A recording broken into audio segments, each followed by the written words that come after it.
Hello again, everybody. Welcome to Tuesday and welcome back to Nottingham Forest. Today we're taking on Swansea at the City Ground. It's another lovely home game for us. I'll go to the schedule so you can see what's happened in the last couple of games. And we start things off with a 1-0 victory over Bristol City thanks to a goal from Luke Freeman. He got the ball just outside the penalty area, came forward with it a little bit, and then thought, you know what, I'm going to have a crack, and he slipped it past the goalkeeper, no trouble at all. 1-0, 7th minute goal from Luke Freeman. Followed that up with a bore 0-0 draw. I really am finding attacking very hard going on Superstar. We're getting results, but it's not pretty.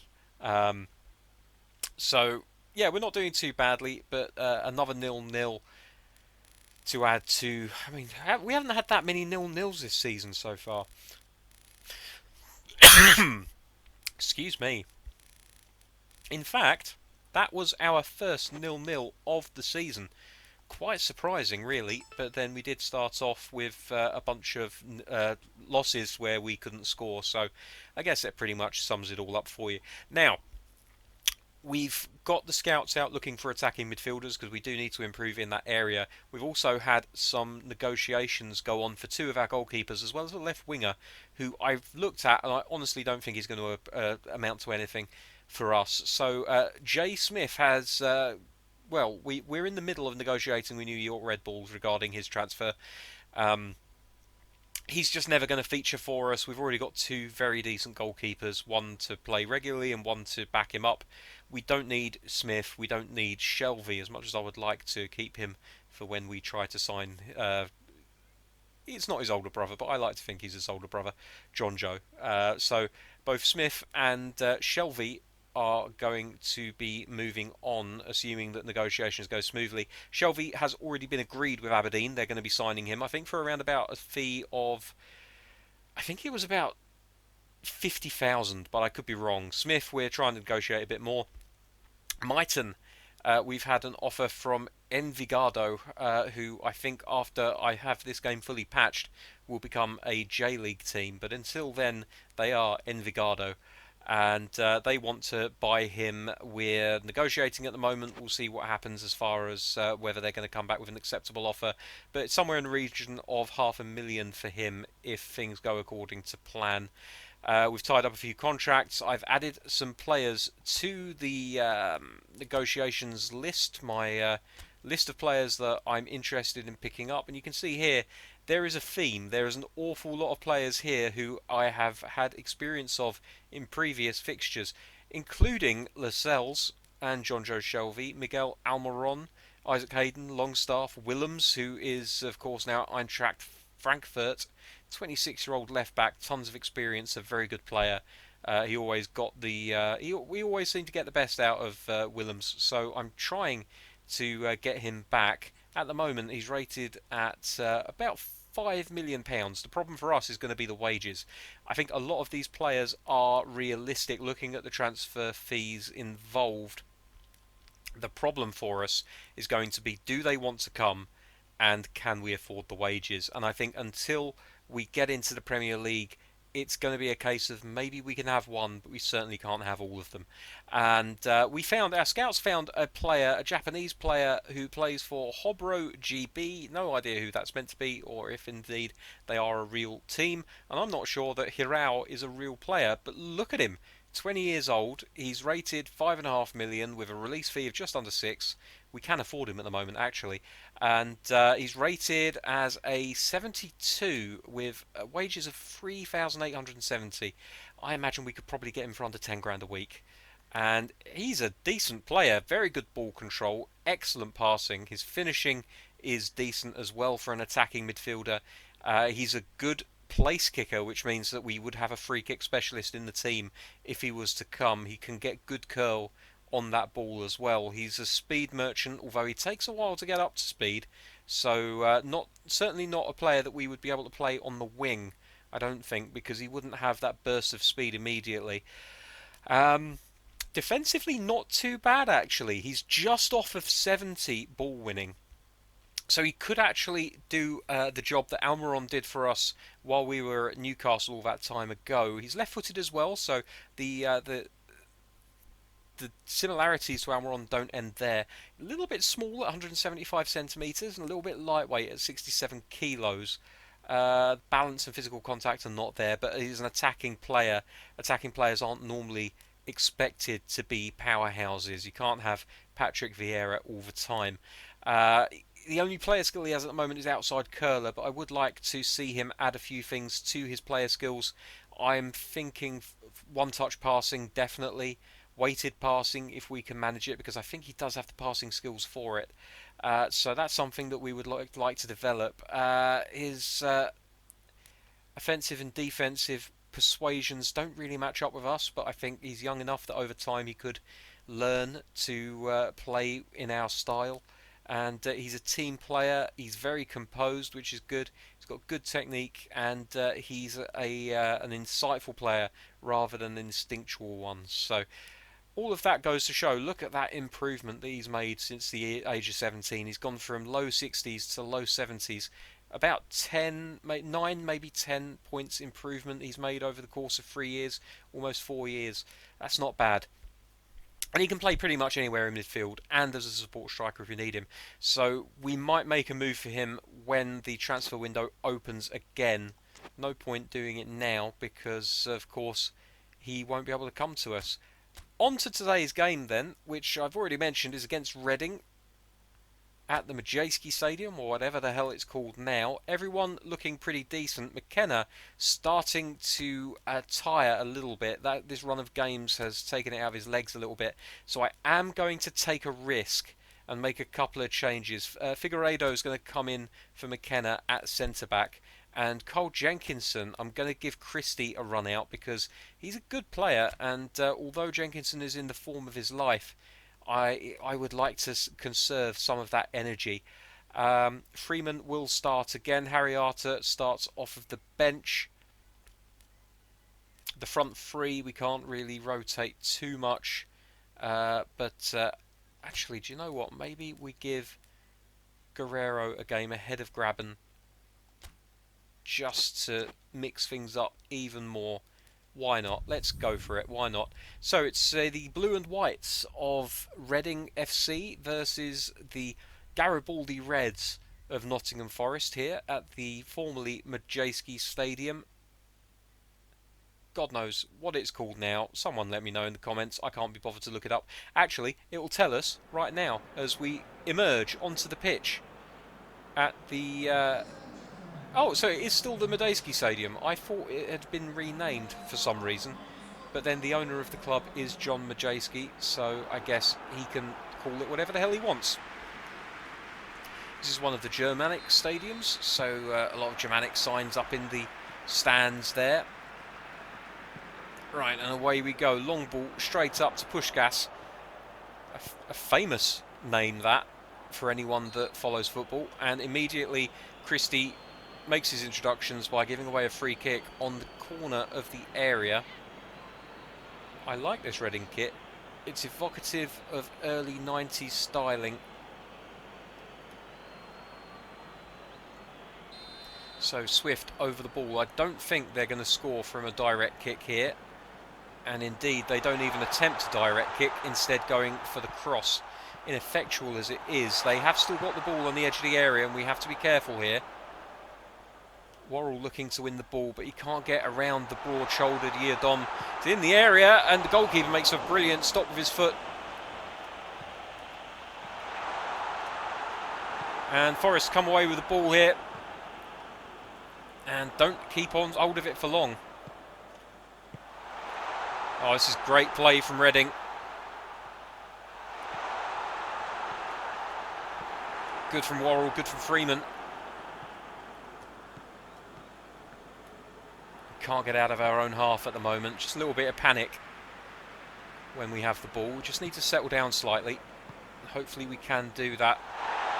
Oh dear. I tell you what, we're all over the place defensively at the moment. Those two changes perhaps were ill-advised.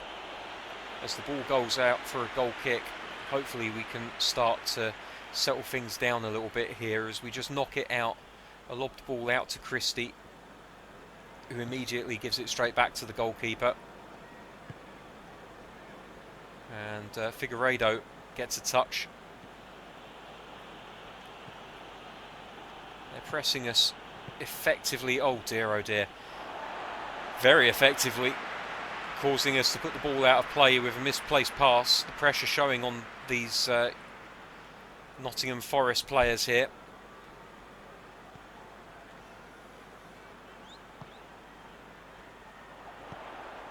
Ball into the box, dealt with by Worrell fairly well. Ribeiro, Freeman, back to Ribeiro. And Guerrero should have made a run there, but he didn't. But at least the ball is in their half now, and Amiobi goes to win the ball, can't quite manage it. Ends up at the feet of Yiadom.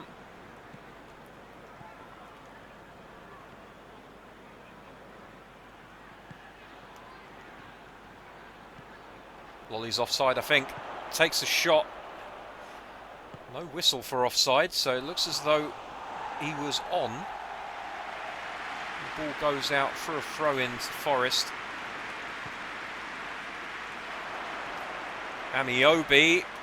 Still Amiobi, can't take the second shot. Defender just gets to it before him. Bachirou. Oh, off the bottom of the post. A rasping shot from the defensive midfielder. He's unlucky for it to not find its way into the net. And Forest have grown into this game now.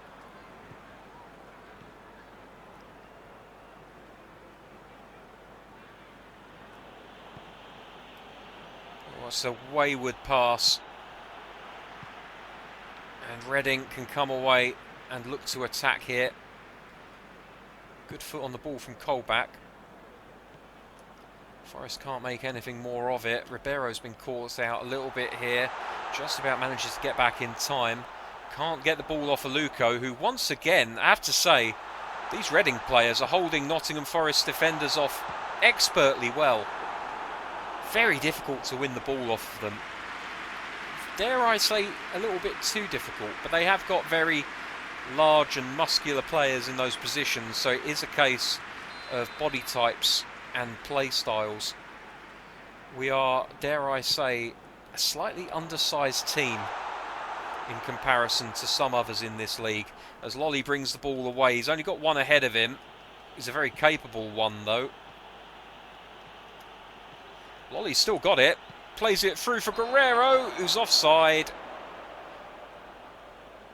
I feel like if that was another striker, who shall not be named because I put him on the bench for today's game, he might have kept himself onside. But a lovely run from Lolly to make the opportunity from the edge of one box to another. Good header from Freeman. Good through ball. Lolly's not going to get to it in time, but he was very, very close. Another one like that, and we could see a different result. Semedo. Worrell wins the header, no trouble whatsoever, and plays it easily into the feet of Colback, who gives it back. Here's Freeman again. Through to Amiobi. Amiobi! Oh, it's... He tried for the placed finish into the far corner, and it didn't quite come off for him, unfortunately. But it was more the case that the goalkeeper pulled off a very good save than Amiobi fluffing his lines. Here's Bachirou through to Freeman. Oh, he tried to play it into Guerrero, but he couldn't quite get it past the feet of the defender. Long ball up the pitch, Worrell underneath it, wins the header. Over the top for Amiobi, he's got pace to get past Leodom. And it's an easy goal. Well, I say easy, it looks easier than it actually is. For Sammy Amiobi, the younger brother of the eponymous Newcastle United forward, who did himself play for Newcastle, has come good for Nottingham Forest in the 43rd minute of this first half. An excellent lob ball over the top from Guerrero, and Amiobi using that pace and strength to get past the defender and the goalkeeper, and before the angle narrowed too much, he slots it into the goal. And that's what I mean by a finish that looked easier than it actually was. A bit of class from Amiobi to put Forest 1-0 up, and this is a goal that they would have liked a little bit earlier, but they'll be happy to have it at any point during this match. 1-0 up they are now. Can Reading get an equaliser before half-time? They really will want to if they can manage it. It won't come for them though. It's 1-0 at half-time. Nottingham Forest with an extremely important goal in the context of this season. It's all or nothing for them this year. They really, really want to get a promotion under Dave Roberts, their manager. And they've looked good value for it. Despite having less of the ball in this first half, they've made more with it. Half-time at the Madejski, Reading 0, Nottingham Forest 1.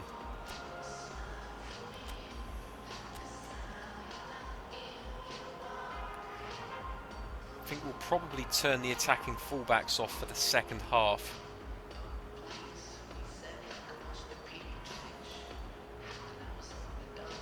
And I'm tempted to give Lolly a run in Freeman's spot in attacking midfield. Maybe throw Graben on at right wing forward. Though Taylor can equally do a job there. Would be nice to see Freeman playing on the left side, but Amiobi with the goal, it would be really harsh to take him off right now.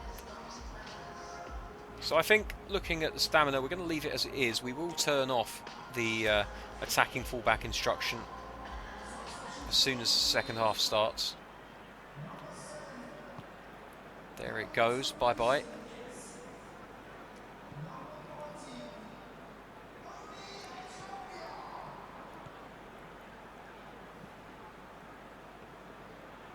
So Forest start this second half. Not subdued exactly, but careful with their use of the ball.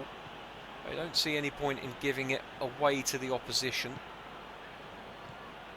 But they're not passing for passing's sake. They are looking for little gaps that they can play into here. That's lovely from Freeman. Lovely close control from the Sheffield loanee. Here he is again. Couldn't get the ball through to Guerrero. You could see he was trying to.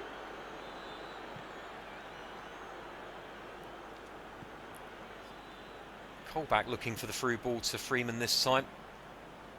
It just seems like Forest have got just slightly more time on the ball in this half. Reading standing off of them slightly. Here's Puskás on the left-hand side. He's got room for a cross. He puts it in, but the goalkeeper knows exactly where it's going and takes care of it before it becomes a problem.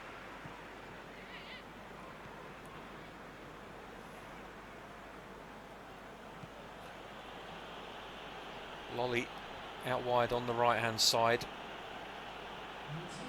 Doesn't see anything out there, so he moves it across. Forest now looking to exploit the left-hand side here. Lovely through ball for Freeman. Dispossessed. But fortunately, Figueiredo, who's in a very advanced position for a centre-back, picks it up and recycles play for Forest. Now here's Reading with a chance to get into Forest half and cause them trouble, and they don't manage it. It's a waste of a ball, really.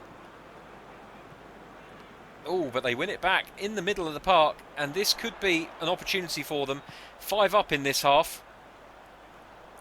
But Christie does an excellent job of covering, and away he comes with the ball. Oh, that's a harsh one on Colback. Goalkeeper has the ball covered, but that was a harsh tackle on the captain. Referee should keep an eye on that. You can see that developing into a nasty little fracas between those two players.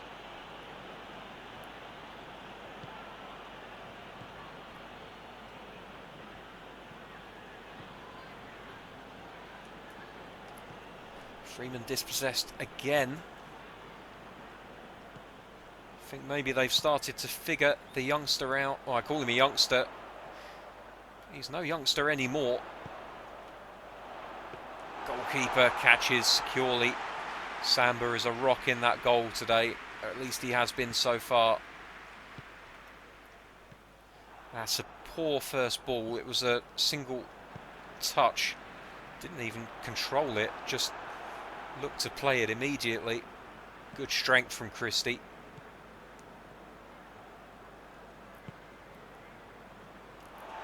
Freeman dispossessed again. I think he's going to be hauled off before too long at this rate. Problem is, he's a single point of attack. Once they figure you out, that's going to cause trouble for your team because you don't have an out ball. Ball into the middle. Goalkeeper punches. Going to be a corner. 80 minutes played. No need to take any risks whatsoever. Freeman is going to come off. Graben onto the right flank in his place. Guerrero can only play centrally, so there's no need to worry about him. Everything else looking good. No need for any other changes, I don't think.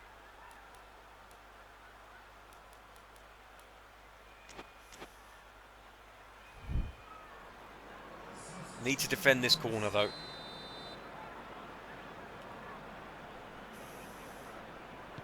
In it comes. Worrell's underneath it, heads it clear. Lolly picks the ball up, but knocks it too far ahead of him, and this could be danger. And it's a goal. It's a heartbreaker for Nottingham Forest, who have worked so hard to maintain this lead. But Aluko has come up with a very decent finish. I wouldn't call it excellent, because I feel the goalkeeper could have done better here. And for all I was saying about him being a rock earlier, we'll see here. It's another one of those cheap goals where they play it into the back, spin and immediately shoot. There's nothing you can do about it other than cut out the initial pass. Goalkeeper unsighted, but I feel like he could have done slightly better there. It's 1-1. And Nottingham Forest look as though they're going to come away with less points than they would have initially liked or thought.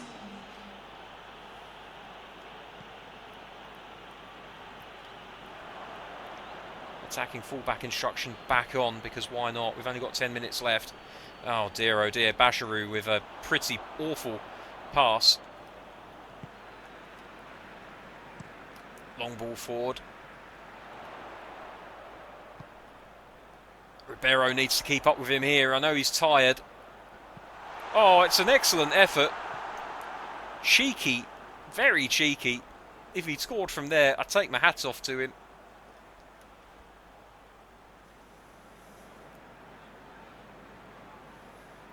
Both teams looking to push forward now in this final 5 minutes. And Colback has given that away needlessly. And they're through here.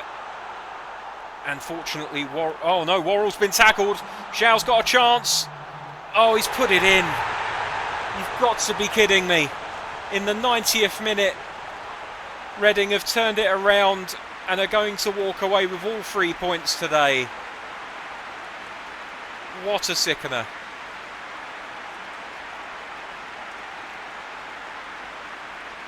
Fuck.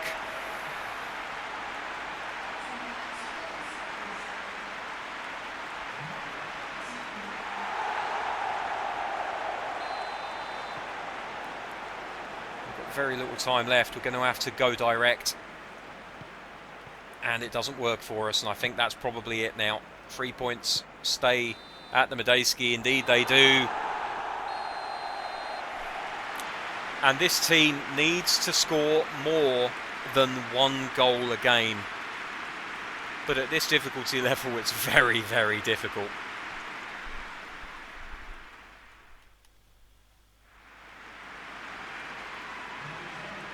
So there we go. Nottingham Forest losing a game that really they had no real business in losing. At 1-0 up with 80 minutes gone, All they had to do was keep possession and pass it around easy. But two key mistakes led to 2 goals for Reading and the loss of 3 points for the boys in Garibaldi Red. Man of the match goes to Lucas Zhao, who had a 7.0 rating in this match. I'm gutted after that, I really am. There's no other words for it. I am gutted. Oh dear. Well, let's see what that does to the league table. And you can see we're in 4th position, so it's not the worst thing in the world, but we've already lost 4 games this season. It's getting ridiculous. But then, this is such a competitive league. Even Bournemouth have lost a couple of games, and they're top of the league. That win for Reading puts them up to 8th. Only 4 points behind Nottingham Forest. It's tight at the top, but then it's tight everywhere, except for possibly you could say the bottom, where it's very clear who the bottom 2 teams in the league are. Wycombe and Rotherham really struggling. Wycombe especially with a goal difference of -21. When they win, they do alright, but when they lose, apparently they lose by an absolute avalanche. Well, perhaps for the last couple of minutes I could have brought on more experienced defenders just to shore things up. But I was trying to save a few legs, and that has cost us in the end quite dearly. Oh well, never mind. Until next time, thank you very much for watching. I'll see you soon. Bye bye.